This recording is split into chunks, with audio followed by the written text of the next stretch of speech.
The steam gauge was reading 347 psi when it should have been holding steady at 290. I was 2 floors down from the executive offices when that bearing started screaming like a banshee, and I knew we had about 3 minutes before the whole press line went down. Name's Robert Mitchell, but everyone calls me Bob. I'm 58, been working quality control at Apex Steel for the last 15 years, Army engineer before that. I hit the emergency stop and watched 50,000 pounds of steel press machinery coast to a halt. The floor vibration dropped from its usual 2.3 hertz to dead silence. Third time this month we'd had pressure spikes on line 7, and the third time Brendan Hawthorne had signed off on a quick patch job instead of proper maintenance. Brendan was the nephew of our CEO Charles Hawthorne, and he had this habit of treating safety protocols like suggestions. Fresh out of business school with ideas about optimizing operational efficiency by cutting what he called redundant maintenance windows. Kid was 32 and thought he knew better than guys who'd been running machinery since before he was born. I pulled my micrometer from my breast pocket and started documenting. Click, click, click, minus, adjusting to 0.001 increments while I measured the shaft wear. The readings were way outside tolerance. This wasn't just equipment fatigue. Someone had been running this press beyond specifications for weeks, maybe months. The bearing housing showed wear patterns consistent with sustained overload operation. Temperature readings on the hydraulic reservoir were running 15 degrees above normal. Metal shavings in the oil filter told a story of accelerated component degradation. Every measurement I took painted the same picture. This equipment was being pushed past its design limits. Maria Santos from the union walked over while I was taking measurements. She'd been at Apex for 22 years, started on the floor and worked her way up to shop steward. Maria had this way of knowing things before they became official problems. "How bad is it, Bob?" she asked, watching me document the bearing damage. "Bad enough that we shouldn't have been running this line for the past 2 weeks, I said, showing her the measurement readings. Someone's been overriding the automatic shutdown protocols. Maria's face tightened. She'd seen what happened when companies cut corners on safety maintenance. Her brother had lost 3 fingers at a plant in Detroit when management decided preventive maintenance was too expensive. "This is the 3rd emergency stop this month," she said. "Pattern like that. OSHA's going to start asking questions." That's when Diane Foster from HR showed up with her clipboard and that smile that never reached her eyes. Diana was maybe 45, always dressed like she was heading to court, and had a talent for making routine conversations feel like interrogations. She'd transferred over from some consulting firm about 8 months ago, right around the time Charles started talking about operational efficiency improvements. "Bob, we need to see you upstairs," she said, glancing at the machinery like it personally offended her. Something about irregularities in safety documentation and a pattern of non-compliance issues. I knew exactly what this was. Brendan's cost-cutting measures had finally caught up with him, and they needed someone to blame. 3 weeks earlier, OSHA had scheduled a surprise inspection after receiving an anonymous tip about safety violations. Word was they'd be here within the month, and Brendan's pet project of running machinery at 110% capacity to meet quarterly targets was about to get the company hit with federal fines. The conference room had those uncomfortable chairs and fluorescent lights that hummed at exactly 120 hertz. Diane slid a stack of papers across the table like she was dealing cards, each page marked with yellow sticky tabs. The documents looked official, but something felt off about the formatting. "Bob, we've discovered some serious discrepancies in your safety reports," she said, arranging the papers in what looked like a prepared presentation. "Equipment approvals that don't match actual inspection data.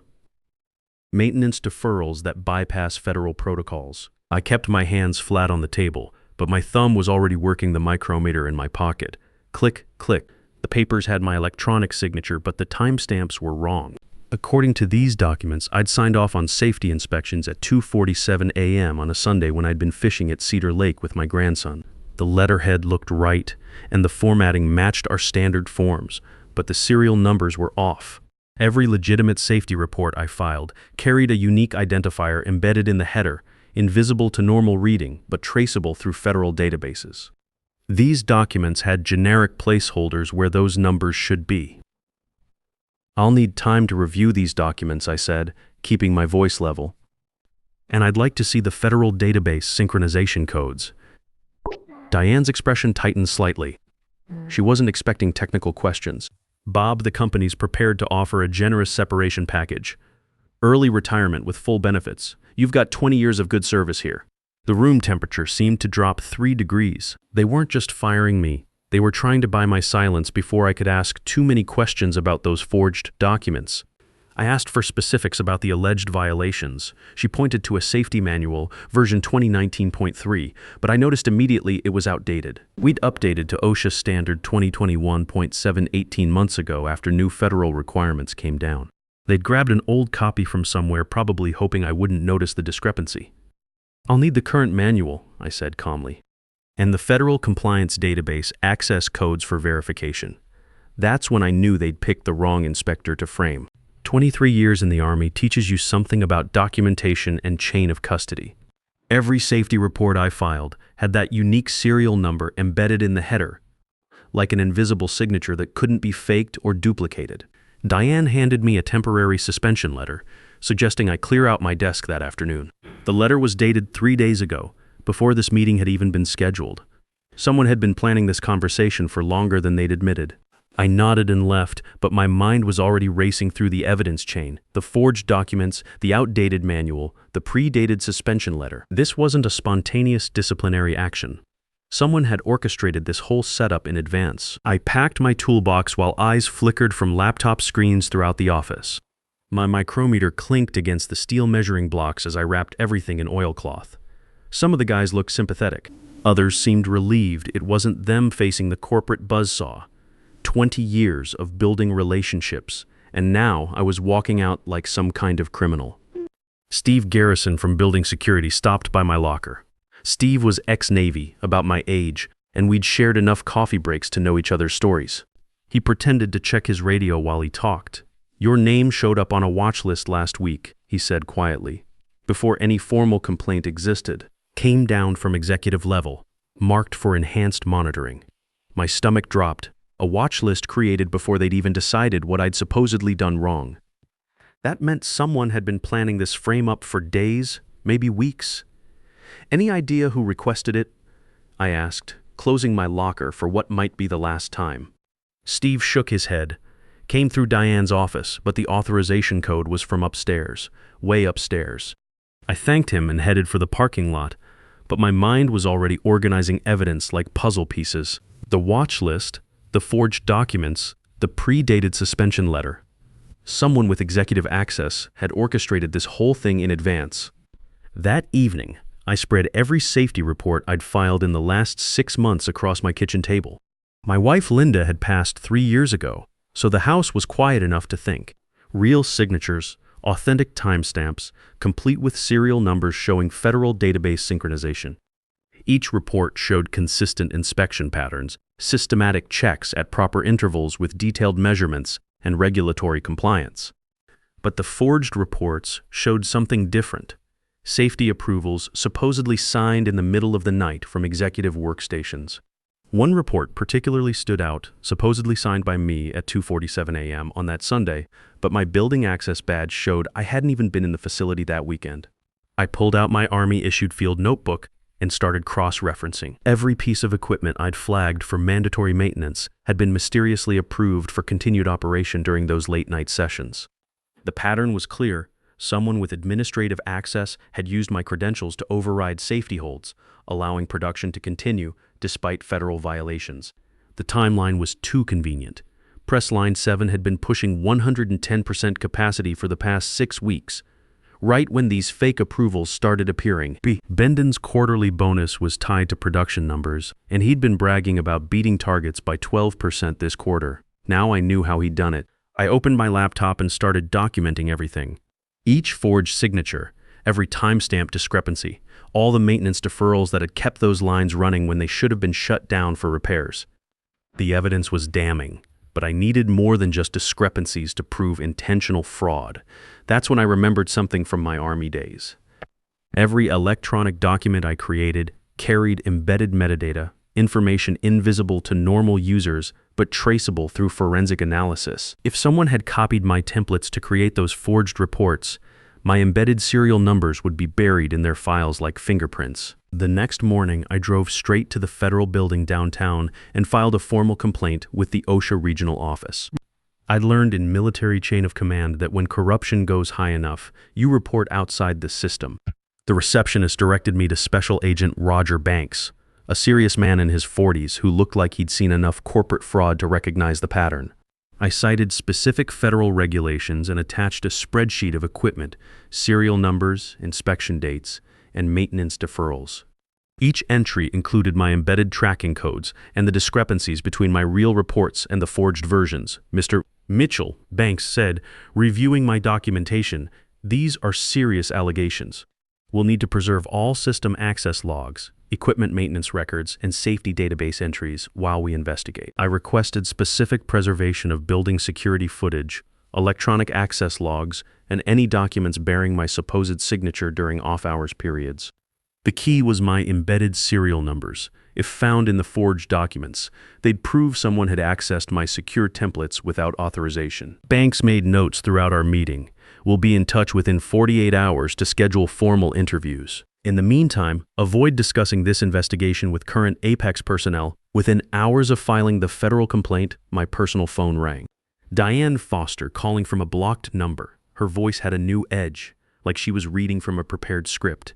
"Bob, this escalates things unnecessarily. We could resolve this quietly with an enhanced separation package, full pension, healthcare continuation, even a positive reference letter." The desperation in her tone told me everything. They needed my silence more than I needed their approval. A federal investigation would expose everything: the forged documents, the safety violations, the whole systematic override of protective protocols. "I'd like to see the federal database synchronization codes for those safety reports," I said calmly. She fumbled, clearly unprepared for technical questions. "I'd need to check with IT about that. But Bob, think about your future. You've got grandchildren to consider." The subtle threat wasn't lost on me, but it also confirmed my suspicions. They were scrambling, making mistakes. Each desperate move gave me more evidence of their coordination and advanced planning. "I'll wait for the federal investigation to conclude," I replied. After hanging up, I noticed a calendar notification on my phone. Mandatory laptop collection for routine maintenance upgrades, scheduled for the next morning. The timing was suspicious. They wanted my work computer right after I'd requested federal evidence preservation. I screenshot the maintenance notification and saved it with timestamp metadata. If they were planning to destroy evidence, I'd document every step of their obstruction. The federal investigators would want to know about any attempts to tamper with potential evidence after a preservation request had been filed. That night, I couldn't sleep. Every creak in the house made me think about Steve's warning and Diane's veiled threats. But underneath the worry was something else, a familiar feeling from my Army days, when we'd finally identified the enemy position and were ready to call in coordinates for artillery support. They'd picked the wrong engineer to frame. Every document they'd forged carried my invisible signature. Every late-night access they'd made was logged in systems they couldn't control, and every maintenance override they'd performed had left physical evidence in the machinery itself. The investigation was just getting started, but I already knew how it would end. Truth has a way of surfacing when people refuse to give up digging for it. The IT handoff meeting was scheduled for 8 a.m. in conference room B. I arrived early and placed my laptop on the table, speaking clearly for anyone who might be listening. Please note that a federal preservation hold is active on this device per OSHA investigation request, OSHA 9024-0847. The IT technician was a young guy named Carl Jensen, maybe 25, with nervous eyes and hands that shook slightly when he signed the equipment transfer form. Carl had been at Apex for about 2 years, seemed like a decent kid who followed procedures and stayed out of office politics. As I signed the handover paperwork, Carl glanced around the empty conference room.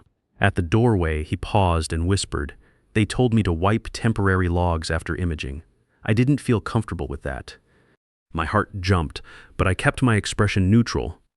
"Thank you for following proper federal procedure," I said quietly. He nodded quickly and hurried away with my laptop. This was huge. They'd specifically instructed IT to destroy evidence after copying it. That went far beyond normal maintenance. It was deliberate obstruction of a federal preservation order. I immediately drove to a payphone outside a gas station and called Agent Banks. No sense using my personal cell for this conversation. When he answered, I kept it brief and factual. They're attempting to destroy preserved evidence. IT technician badge, number C2847, can confirm instructions to wipe logs after imaging. Banks was quiet for a moment. We'll follow up on that immediately. Thanks for the heads up, Mr. Mitchell. Back home, I printed every vendor approval I'd ever signed.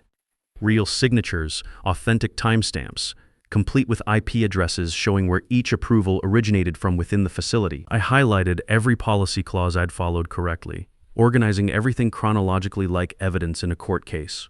Each exhibit got a sticky note with a single sentence summary. Approval 284-7, signed from QC workstation during business hours, IP 120.168.1.47. Approval 285-1. Digital signature matches biometric authentication logs, verified database sync. The pattern became obvious immediately. My real approvals showed consistent timing, location data, and authentication methods. But the forged approvals showed something completely different. Digital signatures created in the middle of the night from workstations I'd never accessed, with IP addresses from the executive wing. One approval particularly stood out. It was supposedly signed by me at 2:47 a.m. on that Sunday I'd been fishing, but the workstation location was Charles Hawthorne's office.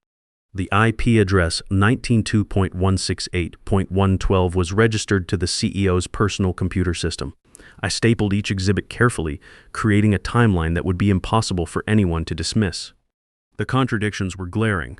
I couldn't be in two places at once, and I certainly hadn't been sneaking into the CEO's office in the middle of the night to sign safety waivers. 3 days later, Agent Banks called to schedule interviews. Louise Crawford, the company's outside legal counsel, tried to block me from attending with personal representation.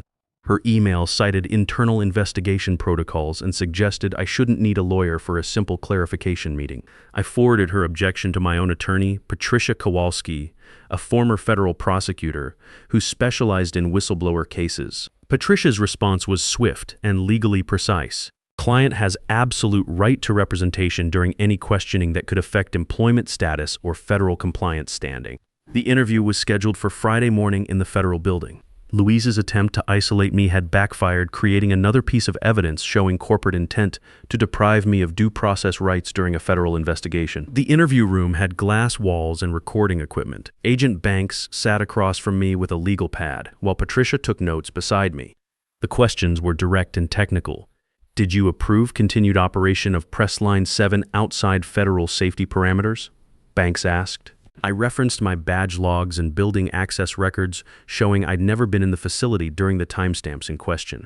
Every forged approval carried electronic signatures created when I was documented elsewhere. Fishing trips, grocery store receipts, even a doctor's appointment with timestamped medical records.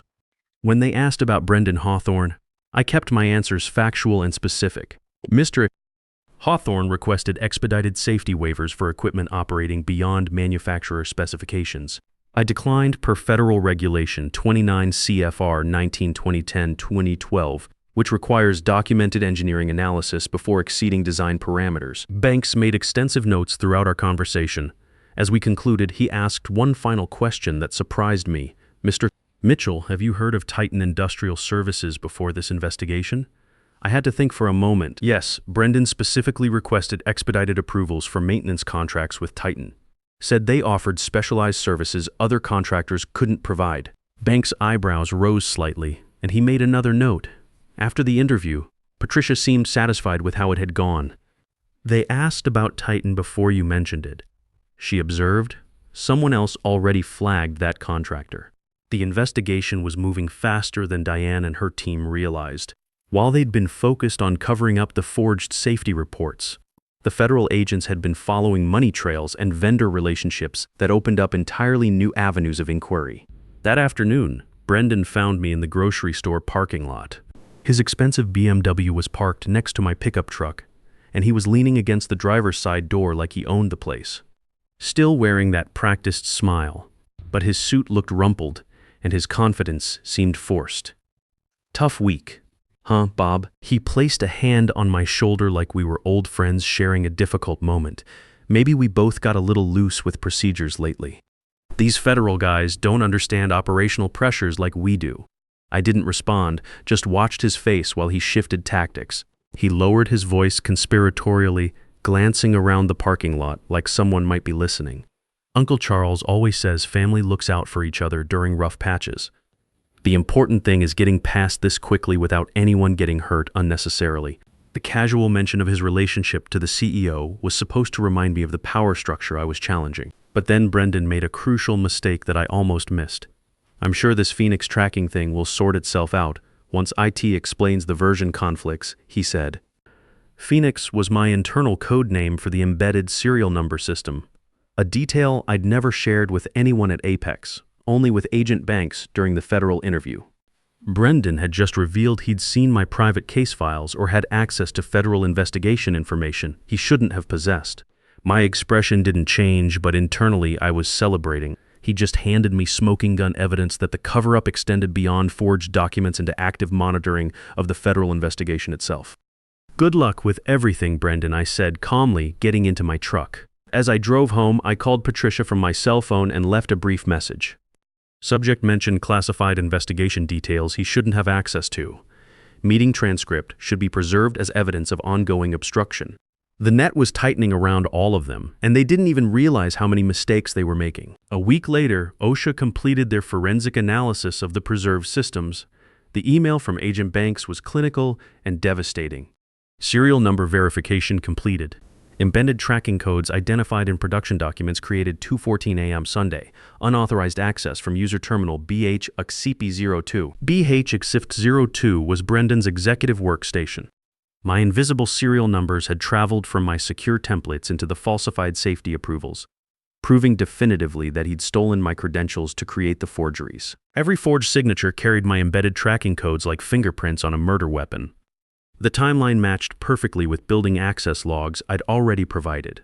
Brendan had been in the facility during a maintenance window when no legitimate safety work should have occurred. But the evidence got even better. Steve Garrison from security showed me something that made the whole conspiracy crystal clear. The camera system in the executive wing had experienced a routine maintenance outage for exactly 90 minutes, covering the period when my files were accessed and my credentials were used to create the forged approvals. The maintenance was performed by Secure View Solutions, a firm Diane had contracted at her previous company. The invoice showed they'd paid extra for after-hours service to ensure the cameras were offline during the crime. Someone had coordinated this cover-up down to the minute. Agent Banks requested a detailed walkthrough of my embedded serial number methodology. I explained it like teaching a technical safety class, the way I'd trained younger inspectors for 15 years. Each safety template carries unique identifier codes invisible to normal users, but traceable through federal forensic analysis. I demonstrated on a clean laptop. The system prevents exactly this kind of documentation fraud. Banks nodded as I showed him the verification process. So anyone accessing your templates would inadvertently copy these tracking signatures. Exactly. The codes are transparent during normal use, but traceable through federal database cross-referencing, like invisible ink under ultraviolet light. Across the conference table, I watched Diane's hands shake as she gripped her pen. She finally understood the implications. My embedded serial numbers had proved Brendan had stolen federal safety documents to create systematic approval fraud. The investigation expanded when OSHA obtained financial records for Titan Industrial Services. The results were devastating for the whole conspiracy. Payments were being routed through shell accounts that traced back to offshore companies controlled by Charles Hawthorne's family trust. The specialized maintenance services were pure fiction. Titan existed only on paper to justify inflated invoices that funded the cover-up operation. They'd been skimming federal compliance money to pay for document forgery, evidence destruction, and legal fees. 2 weeks later, the federal hammer fell hard and fast. Charles Hawthorne announced his immediate retirement to pursue other opportunities. Corporate speak for getting forced out in disgrace before criminal charges could be filed. Brendan's security badge was deactivated at 8:20 a.m. on a Tuesday morning. I watched from the break room window as federal agents escorted him from the building while workers gathered to see justice finally served. His expensive suit and practiced smile couldn't help him anymore. Diane Foster's resignation email arrived before lunch, citing exciting new consulting opportunities. Standard corporate language for fleeing before the indictments came down. She'd already hired a criminal defense attorney and was reportedly cooperating with federal prosecutors. The interim CEO, Wayne Phillips, was a straight R finance guy who'd been brought in specifically to clean house. He called me into his office on Friday afternoon with an offer I'd never imagined. "Bob, we're creating a new position, Director of Federal Safety Compliance, reporting directly to OSHA and the Board Audit Committee.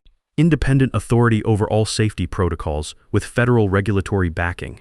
The job description sounded like it had been written specifically for my background and experience. No more worrying about corporate politics or family connections interfering with safety decisions. We need someone who can't be bought, pressured, or silenced, Wayne explained. Someone who understands both systems and people, and isn't afraid to challenge authority when lives are at risk. I negotiated carefully. Training budget for developing younger safety inspectors, complete hiring autonomy for building my team, and an ethics charter bearing my name that would protect future whistleblowers from retaliation. The salary came with federal oversight protection, meaning anyone who tried to interfere with my safety decisions would face federal criminal charges. Never again would worker protection be vulnerable to corporate profit margins or family nepotism. One more condition I insisted on, minus a formal corporate acknowledgement that the company had violated federal safety regulations and my constitutional due process rights. Documented accountability in the public record, not just quiet internal settlements. Wayne agreed to everything without hesitation.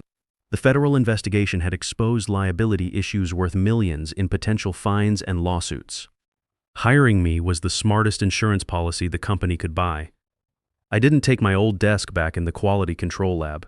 Instead, I chose a corner office overlooking the main production floor, where I could see the equipment running and hear the machinery humming at proper frequencies. This wasn't a return to my previous role. It was a promotion to something much more important. The irony was perfect. Their attempt to destroy me had created an opportunity they never intended. From the ashes of their conspiracy, I'd risen with federal authority backing every safety decision I made. 6 months later, I walked past that same conference room where my nightmare had begun. I ran my fingers along the cool doorframe and thought about every worker who'd sat at similar tables, being told they were the problem when they were actually the solution. I left a laminated card on the union bulletin board. 3 simple lines about preserving truth through documentation, measurements, and calm determination. Maybe it would help the next person who found themselves wrongly accused. The new badge felt solid in my palm as I headed to my office each morning. I wasn't returning as a survivor of their story. I was the author of my own comeback, and the protector of every worker who came after me. The young safety inspectors I'd hired were eager and ethical, ready to build something meaningful. My micrometer still clicked softly in my pocket, but now it measured compliance with standards that had real teeth. They tried to frame me to protect the CEO's nephew, never expecting my systematic approach to evidence collection. They'd built their own destruction by underestimating how carefully an old Army engineer keeps his records. Now I was exactly where I belonged, in a position to ensure it never happened to anyone else. Federal regulations had won, as they always do when someone refuses to give up fighting for what's right. Listen, if you're reading this and you work in any kind of manufacturing or industrial setting, remember what I learned the hard way: document everything. Keep your own records. Trust your training over corporate pressure. When you see safety violations, report them through proper channels, but keep copies of everything for yourself. And remember, they can fire you, but they can't erase the truth if you've documented it properly. Stand up for what's right, because the guy working next to you is counting on you to keep him safe. That's what real men do.